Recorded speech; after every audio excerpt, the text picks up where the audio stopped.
नमस्कार दोस्तों। एक बार भगवान विष्णु गरुड़ जी पर सवार होकर कैलाश पर्वत जा रहे थे।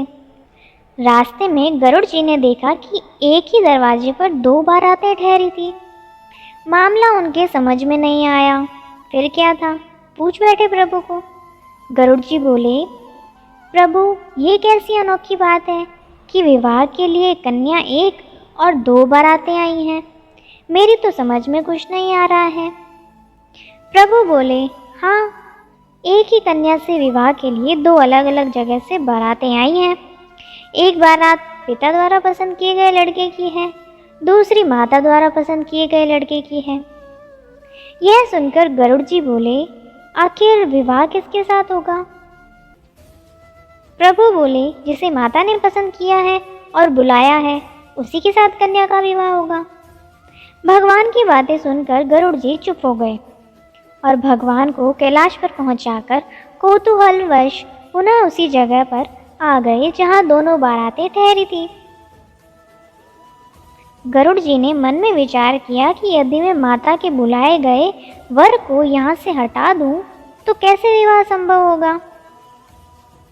फिर क्या था, उन्होंने भगवत विधान को देखने की इच्छा के लिए तुरंत ही उस वर को उठाया और ले जाकर समुद्र के एक टापू पर धर दिया।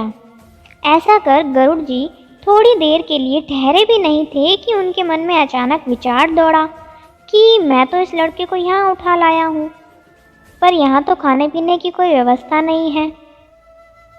ऐसे में इस निर्जन टापू पर तो यह भूखा ही मर जाएगा और वहाँ सारी बारात मज़े से 56 भोग का आनंद लेंगी। यह कतई उचित नहीं है। इसका पाप अवश्य ही मुझे लगेगा।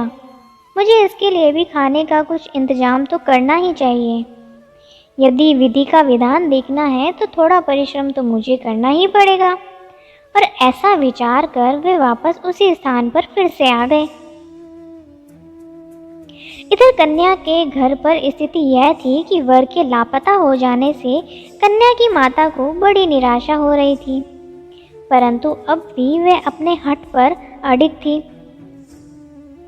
अतः कन्या को एक भारी टोकरी में बिठाकर ऊपर से फल फूल मेवा मिष्ठान आदि सजाकर रख दिए, जिसमें कि भोजन सामग्री ले जाने के निमित्त वर पक्ष के लोग आए थे।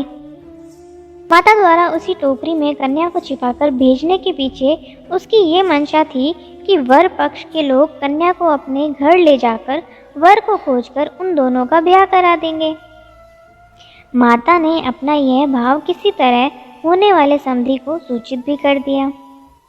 अब संयोग की बात देखिए।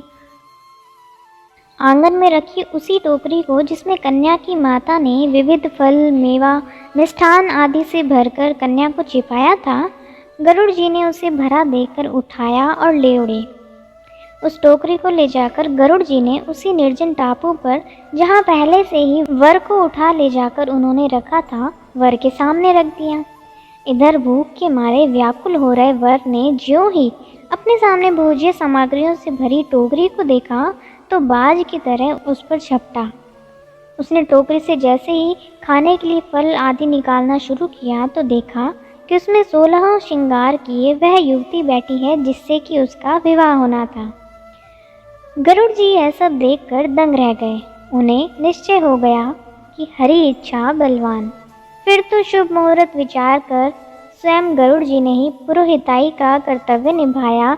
वेद मंत्रों से विधि पूर्वक विवाह कार्य संपन्न कराकर वर वधू को आशीर्वाद दिया और उन्हें पुनः अपने घर पहुंचाया।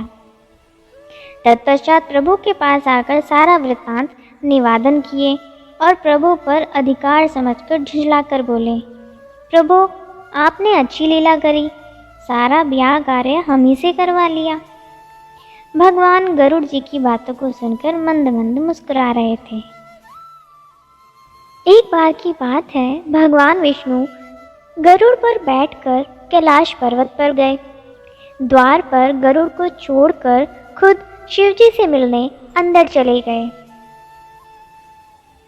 तब कैलाश की अपूर्व प्राकृतिक शोभा को देखकर गरुड़ जी मंत्रमुग्ध थे कि तभी उनकी नज़र एक खूबसूरत छोटी सी चिड़िया पर पड़ी।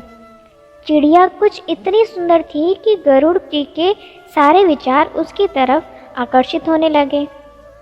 उसी समय कैलाश पर यमदेव पधारे और अंदर जाने से पहले उन्होंने उस छोटे से पक्षी को आश्चर्य की दृष्टि से देखा।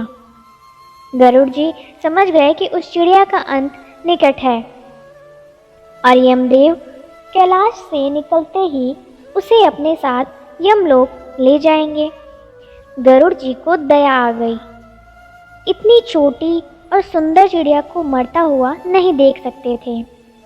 उसे अपने पंजों में दबाया और कैलाश से हजारों कोस दूर एक जंगल में एक चट्टान के ऊपर छोड़ दिया और खुद वापस कैलाश पर आ गए। आखिर जब यम बार आए तो गरुड़ जी ने पूछ लिया कि उन्होंने उस चिड़िया को इतनी आश्चर्य भरी नज़र से क्यों देखा था। यमदेव बोले, गरुड़, जब मैंने उस चिड़िया को देखा तो मुझे ज्ञात हुआ कि वो चिड़िया कुछ ही पल बाद यहाँ से हजारों कोस दूर एक नाग द्वारा खा ली जाएगी। मैं सोच रहा था कि वो इतनी जल्दी इतनी दूर कैसे जाएगी, पर अब जब वो यहाँ नहीं है तो निश्चित ही वो मर चुकी होगी। गरुड़ जी समझ चुके थे कि मृत्यु टाले नहीं टलती, चाहे कितनी भी चतुराई की जाए। इसलिए कृष्ण कहते हैं, करता तू वह है जो तू चाहता है, परंतु होता वह है जो मैं चाहता हूँ।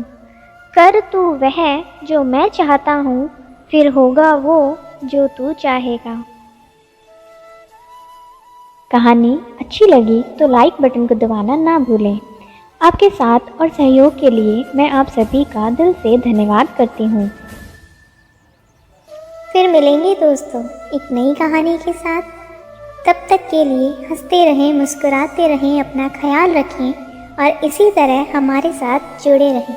धन्यवाद। अगर आपको ये कहानी अच्छी लगी और इससे कुछ सीख मिली तो चैनल को सब्सक्राइब ज़रूर करें। आपका एक सब्सक्राइब हमें इसी तरह से नई नई कहानियाँ आपके लिए लाने के लिए प्रेरित करता है।